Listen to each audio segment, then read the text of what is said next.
Funding for this program was provided by the Annenberg CPB project.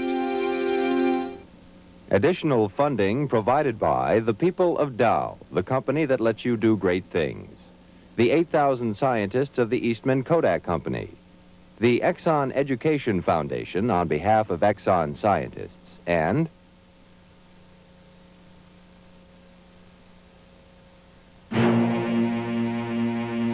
corrosión. La corrosión involucra una transferencia de electrones. Las baterías producen corriente eléctrica. ¿Cómo? A través de reacciones químicas que involucran transferencias de electrones. ¿La corriente eléctrica puede separar el agua en hidrógeno y oxígeno? Sí, por medio de un proceso de transferencia de electrones. Las reacciones químicas pueden producir corriente eléctrica. La corriente eléctrica puede producir transformaciones químicas, y esto es posible debido a los pequeños, omnipresentes y por sobre todo activos electrones.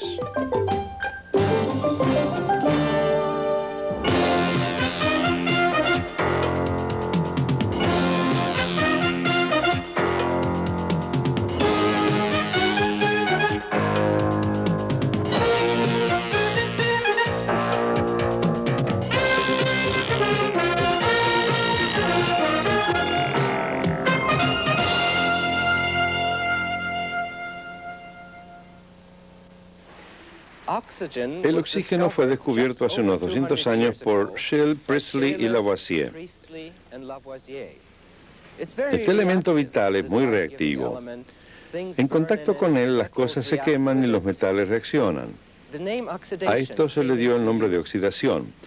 Luego se descubrió que muchas otras reacciones químicas en las que no necesariamente tomaba parte el oxígeno compartían con la oxidación algo más fundamental, la transferencia de electrones. Pero como los viejos nombres persisten, aunque el oxígeno no sea esencial, utilizamos el término oxidación.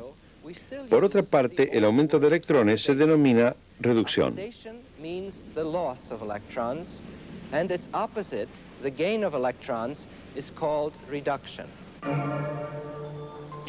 Oxidación y reducción. Uno de los efectos más conocidos es la corrosión. Es una serie de reacciones químicas comunes pero complejas. Los átomos del metal ceden sus electrones a otros elementos, generalmente al oxígeno. Se oxidan. El hierro y el acero forman óxido ferroso, herrumbre. El herrumbre estimula la producción de más herrumbre. En el final, no quedan átomos de hierro. Pero la corrosión metálica no siempre termina en la destrucción inevitable. En realidad, cuando algunos materiales se corroen, el producto formado detiene la corrosión ulterior.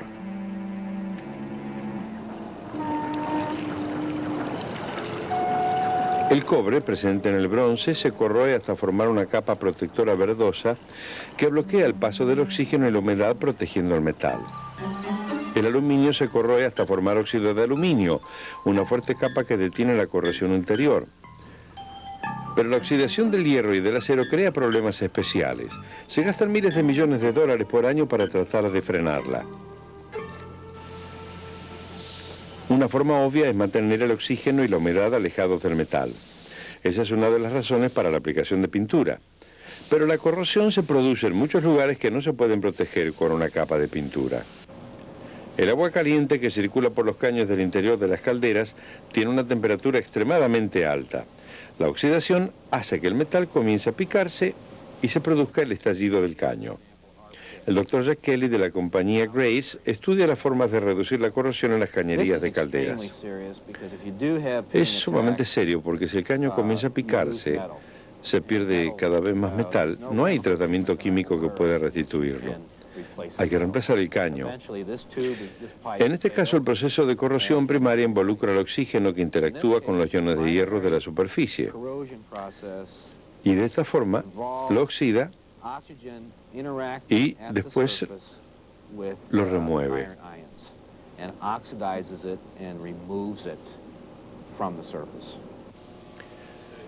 Los químicos especializados en este campo utilizan instrumentos sofisticados para analizar los depósitos de corrosión. Primero, un microscopio electrónico localiza un depósito a investigar. Luego, una computadora analiza los elementos que constituyen el depósito. Los registra a través de la tabla periódica. El símbolo de hierro indica la presencia de óxido ferroso o herrumbre. El hierro, expuesto solo al oxígeno, se corroe con lentitud, pero en presencia de otros elementos, tales como el calcio, la reacción se acelera en forma considerable. Otras condiciones externas pueden acelerar aún más el proceso.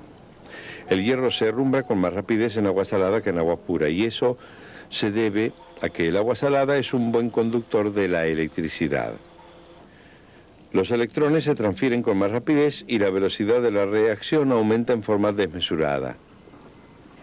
Se puede aumentar aún más la velocidad de oxidación aumentando temperatura y utilizando un metal más reactivo, por ejemplo el magnesio.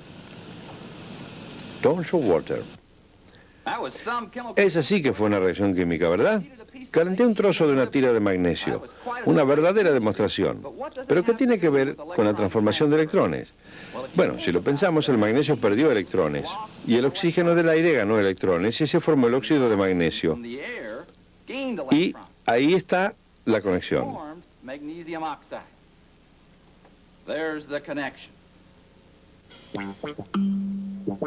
Aquí tenemos otro ejemplo de oxidación y reducción. Se coloca una tira de zinc en una solución de sulfato de cobre. Se forma un depósito rojizo de cobre sobre el zinc. ¿De dónde surgió? Cada átomo neutro de zinc pierde 2 electrones. Se oxida. Los iones de cobre ganan 2 electrones. Se reducen a átomos neutros de cobre. No se producirá la reacción inversa, pues el zinc pierde electrones con más facilidad que el cobre. ¿Podemos aprovechar esta transformación de electrones para algo útil? Sí, en el acumulador electroquímico. Acumulador no precisamente una frase común, pero estamos rodeados de ellos. Quitémosle las etiquetas y la cubierta, y eso es lo que son las baterías. Las baterías pueden encender el motor del automóvil y también pueden encender la cólera. Sin baterías tendríamos que caminar. Sin baterías en el detector de humo tendríamos que huir de nuestro hogar. Baterías. ¿Dónde podríamos vivir sin ellas en un mundo de oscuridad? Por cierto que no en la Luna, pero aunque es difícil llegar allí, más aún quedarse, una batería liviana facilitaría el viaje. Una batería puede prolongar la vida misma a través de un marcapasos. ¿Cómo funcionan los acumuladores electroquímicos? ¿Y cómo podemos hacer para que la reacción cobre-zinc que vimos hace un instante genere un acumulador electroquímico? Don Showalter. Aquí he construido uno para ustedes. Este es un acumulador electroquímico de cobre-zinc. Consiste en un electrodo de cobre en una solución salobre, en este caso de sulfato de cobre. Y luego un electrodo de zinc en una solución salobre de zinc, sulfato de zinc, en este caso. Están conectados por medio de un puente de papel poroso. A veces se utiliza una barrera porosa en el mismo recipiente, en lugar de tener 2 recipientes distintos para separar 2 soluciones y permitir que los iones la atraviesen.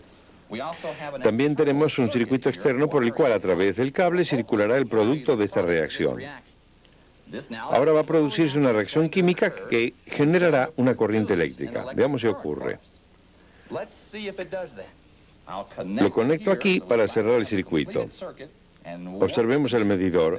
Hay una corriente eléctrica.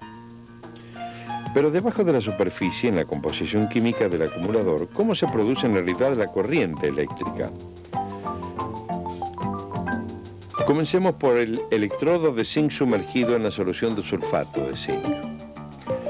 Aquí, en la superficie del electrodo, en este mundo molecular, hay una innumerable cantidad de átomos de zinc. Mientras cada uno de ellos se introduce en la solución, 2 electrones permanecen en el electrodo. Esto es una oxidación. En el electrodo, los electrones no solo se acumulan, sino que se mueven. Hay un constante movimiento de electrones. Comienzan a circular por el cable, atraviesan el voltímetro y llegan al electrodo de cobre dentro de la solución de sulfato de cobre. Aquí los iones positivos del cobre son atraídos hacia el electrodo. Se combinan con los electrones del zinc y forman átomos de cobre. En la barrera entre dos soluciones, los iones positivos del zinc se dirigen hacia el electrodo de cobre y los iones sulfato negativos se dirigen hacia el electrodo de zinc. Este balance de electrones que se mueven a través de la barrera es lo que mantiene la circulación de corriente a través del acumulador electroquímico. ¿Por qué los electrones se dirigen desde el zinc al cobre? Los distintos metales tienen distintas tendencias a ceder electrones. El zinc es el más propenso a ceder electrones que el cobre. Las baterías comerciales utilizan una variedad de electrodos, pero cada tipo utiliza dos metales o compuestos con distintas tendencias a cederlos. Esto es lo que hace que una pila funcione, y cuando la pila funciona se vende. At Duracell, the race to be the best, to be the king of the road, goes on and on. What's the longest lasting battery you can buy? I'm gonna surprise ya! New Energizer! Sound surpriser! New Energizer! It's up the test! New Energizer was best! Lasted longer than all! No battery lasts longer. New Energizer. Aye. Abundan las demandas por una mayor duración y energía. La tecnología puede avanzar gracias a la competitividad, pero a veces un avance científico puede surgir de una fuente inverosímil. Hace varios años este inventor tuvo un extraño sueño, prolongar la vida humana. Wilson Gretbach. Renuncié a todos mis empleos y con $2.000 en el granero detrás de mi casa construí 50 marcapasos en 2 años. Visité a todos los doctores de Buffalo que trabajaban en ese campo con un resultado negativo. La respuesta era: esta gente morirá a lo sumo en 1 año. No puede hacer mucho por ellos. ¿Por qué no trabaja en mi proyecto? Cuando le hablé al doctor Shardak sobre la idea del marcapasos, fue el único que creyó que en verdad tendría un futuro. Me miró en forma extraña y luego de caminar de un lado a otro por la sala un par de veces dijo: ¿sabe algo? Si puede hacer eso, salvará unas 10.000 vidas por año. En 1958, un equipo médico implantó el primer marcapasos, pero en los años siguientes hubo un gran problema. Luego de los primeros 10 años, obteníamos de 1 a 2 años con el marcapasos, un promedio de 2 años, y el mecanismo que fallaba era siempre la batería. No se agotaba, fallaba. El organismo humano es un medio muy hostil, peor que el espacio, peor que el fondo del mar. Ustedes tratan de hacer cosas en un medio de agua caliente salada. Los primeros marcapasos no se podían sellar herméticamente, por eso la batería no funcionaba. Bueno, luego de 10 años la batería resultó ser la causa principal de falla. Buscamos en las fuentes nucleares, biológicas, permitiendo al organismo generar su propia electricidad. En las baterías recargables de mercurio perfeccionadas. Y al fin encontramos esa batería de litio que revolucionó en verdad la cuestión del marcapasos. Fue más significativo que el progresivo invento. Doctors have told me that the introduction of the lithium battery to pacemakers was more significant than the invention of the pacemaker in the first place. Desde sus orígenes, las nuevas aplicaciones de la batería de litio se han expandido más allá del primer uso especializado. Algunas compañías están impulsando la tecnología del litio dentro de los grandes mercados de consumo. Peter Clark es científico de Ultra Technologies, subsidiaria de Kodak. Básicamente nuestra batería de litio opera en la misma forma que las baterías elementales que conocemos. Bueno, eso es una batería con 2 electrodos. Está el ánodo, que está hecho de metal litio, y el segundo cátodo de dióxido de manganeso. También necesitamos una solución electrolítica en la que están inmersos los electrodos, cuya tarea es permitir el flujo de iones de un electrodo a otro. La otra parte importante es el separador, que consiste en una membrana suspendida entre los 2 electrodos, y su tarea es permitir el paso de iones a través de él, pero evita que los electrodos se toquen. Si esto sucede, hay un cortocircuito y la batería no funcionará. El litio es un metal muy liviano, pero también muy reactivo. se oxida con facilidad. Tiene la capacidad de proveer más actividad electrónica que otros materiales. Por eso puede proveer mucha más cantidad de energía eléctrica por unidad de volumen o por unidad de peso, ya que es un material liviano. Y eso lo hace muy codiciado para las baterías, porque hoy en día todo el mundo requiere más energía, menos peso y más espacio. El litio es realmente un artífice de todo ello.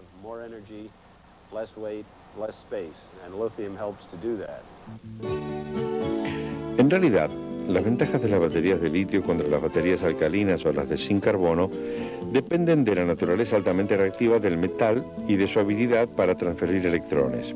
Entonces, mientras la pila común produce una tensión de 1,3 voltios, la batería de litio produce 3,4 y tiene el doble de duración que una batería alcalina.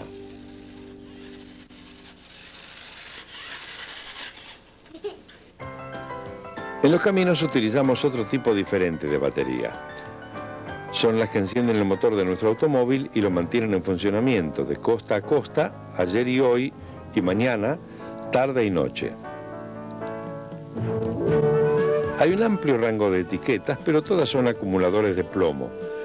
Y son diferentes de las baterías de los acumuladores que hemos visto hasta ahora. En principio, cada una contiene varios acumuladores. Dentro de ella hay distintos electrodos de plomo y óxido de plomo. Están sumergidos en ácido sulfúrico.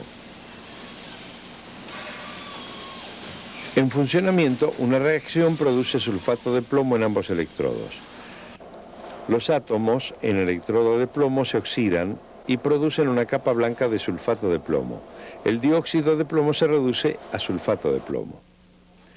Los electrones que se liberan en la oxidación del plomo pueden realizar trabajos tales como encender el burro de arranque de un motor.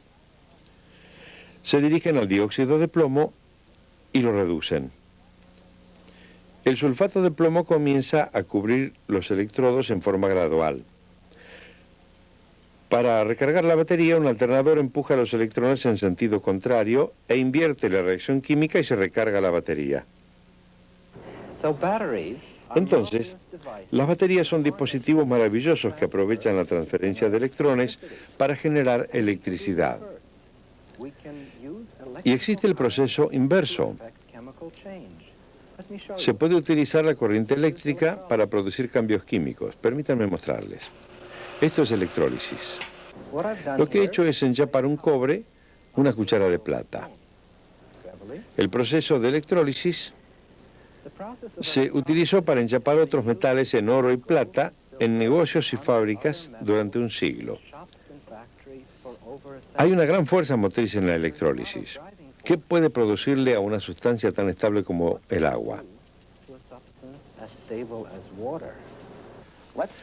Vamos a separar un poco de agua y veamos qué podemos averiguar. Vertimos un poco de agua en esta cuba de electrólisis. Ya había un poco de agua allí. En la electrólisis una corriente eléctrica pasa a través de dos electrodos. Observamos que se despide un gas en el electrodo negativo. Es gas hidrógeno. Los iones de hidrógeno ganan electrones y forman gas hidrógeno. Por lo tanto, se trata de una reducción, ganancia de electrones. En el electrodo positivo se está despidiendo gas oxígeno. En este proceso se pierden electrones. La pérdida de electrones es una oxidación. Lo que vemos ahora es la descomposición del agua. Lo que hemos hecho es tomar energía eléctrica y convertirla en energía química. Electrólisis.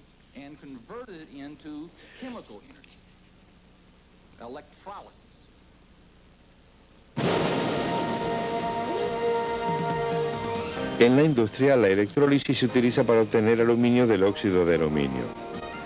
En esta fundidora, la corriente eléctrica circula a través de las pilas dispuestas lado a lado. El óxido de aluminio se disuelve. Las pilas están conectadas con un electrodo de carbono que actúa como cátodo. Se introduce un ánodo de carbono en la solución y se aplica una corriente continua. La corriente convierte el ion de aluminio en metal aluminio que está depositado en el cátodo.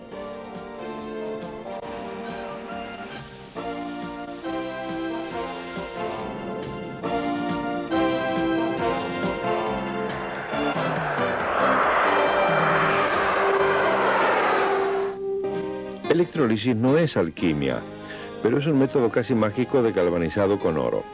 El truco consiste en mantener la temperatura adecuada, controlar la corriente y usar soluciones de un alto grado de pureza. Los objetos galvanizados con oro no solo son hermosos, sino inteligentes. Este se utiliza en computadoras, y estas unidades de reflector láser se ajustan a la perfección al sistema de guía de un misil. A la vez de ser decorativos, este blindaje se ajusta a la tobera de escape del motor de un jet y a los misiles termodirigidos. Por sobre todo, la electrónica junta las aplicaciones de alta tecnología con la investigación fundamental. Una aplicación futurista es utilizar los electrodos como sensores para medir la concentración iónica en células vivas. La tensión del electrodo varía al variar la concentración iónica. El doctor Henry Blount. Nos encontramos en una posición envidiable. Muchísimas áreas emocionantes, nuevas de investigación y áreas nuevas de descubrimiento a nuestro alrededor. Los sensores electroquímicos nos permitirán detectar indicios de sustancias a niveles que nunca habíamos soñado. Es emocionante para la medicina, para el control ambiental, para la fabricación, para la tecnología, descubrir indicios de contaminantes y su impacto en una serie de procesos. Una idea más genérica de interés es el área de bioprocesos. Aquí los sensores tienen una gran relevancia. También es interesante el hecho de que los sensores se han miniaturizado a un punto tal que es posible tomar un sensor e introducirlo en una célula viva intacta e investigar sus componentes y sus funciones. Imagínense poder hacer esto. Otra aplicación interesante y una gran promesa tecnológica es el uso de la electroquímica para acoplar la energía lumínica a la energía eléctrica. Esto se hace a través de acumuladores de energía solar en los cuales se absorbe energía lumínica en un sistema químico, se provocan reacciones químicas que generan una transferencia de electrones y esa transferencia de electrones, esa corriente eléctrica, se utiliza para realizar funciones útiles. El Sunracer, un ganador para la General Motors y para el electrón activo. Impulsado por medio de acumuladores de energía solar, convierte la luz en electricidad en forma directa. Cuando está nublado o debe trasladarse cuesta arriba, utiliza baterías auxiliares de plata zinc. El transporte del futuro y la transferencia de electrones en acción.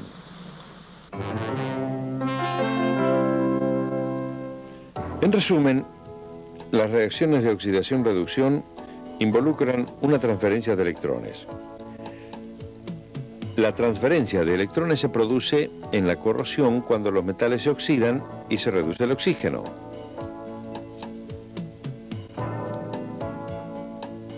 La energía de la transferencia de electrones se puede aprovechar, por ejemplo, en baterías de diferentes tipos.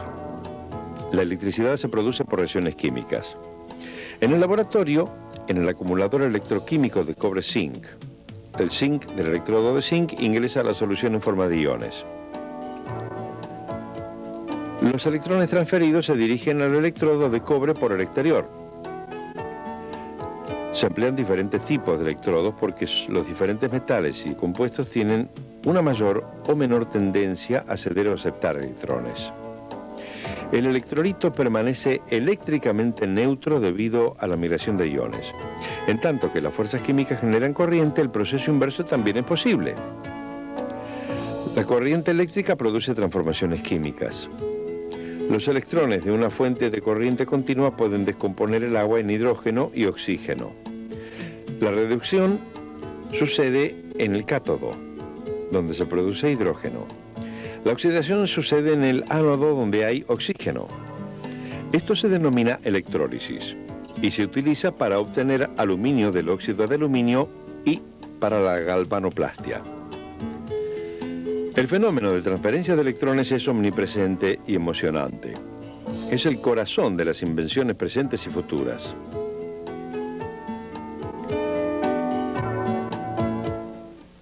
Aquí estoy, con la transferencia de electrones a mi alrededor en estas plantas que están en proceso de fotosíntesis. ¿Por qué este programa se concentró tanto en la electrólisis y en las baterías? La razón es que en estas aplicaciones de la transferencia de electrones, los electrones estaban implícitos, estaban bailando en público.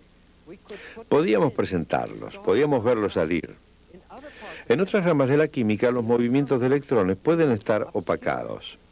Es muy difícil adherir un electrodo a una tira de magnesio en combustión o a nuestras pilas mientras el cobre se convierte en ion cobre más 2.